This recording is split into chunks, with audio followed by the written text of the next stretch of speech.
from Aaron Puga, after everything that happened with Wentz and his contract, do you think Howie will be more hesitant to offer Jalen a new contract, even if he plays well this season, for fear that he'll regress like Wentz did after he received his new contract? Maybe Howie and Hurts will make a team-friendly deal so they can move on from Hurts after year two, in just in case he regresses in his play.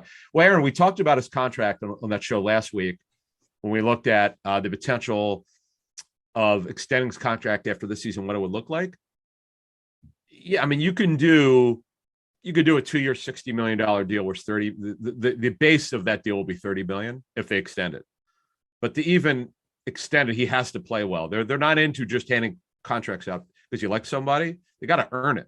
Yep. And he didn't show that he was ready to take that big step yet, but he's capable of doing it with coaching and changing up mechanics a little bit, and certain challenges that he had, which he had trouble coming over, particularly progression reading. If that happens this summer, you're probably going to see a big jump for him. I would not have thought so.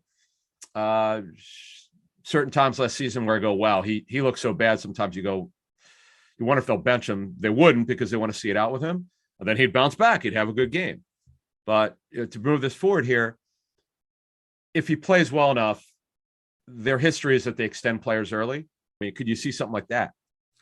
Well, I can just say, Adam, that in my feeling, in my opinion, what happened with Carson Wentz will not factor into the negotiation or the chart or the path that they chart with Jalen Hurts one single bit. I believe the Eagles pride themselves on the ability to extend contracts at a time that makes it more of a team-friendly deal than a player-friendly deal. I think they look at, say, like what happened with the Cowboys and Dak Prescott, where they waited and waited, and then they had to sign him for the highest possible dollar. And a year later, they've got to get rid of Amari Cooper and just to keep two other players. And, the Eagles pride themselves on being able to extend guys early enough so that their cap number isn't as exorbitant compared to others who are at the position.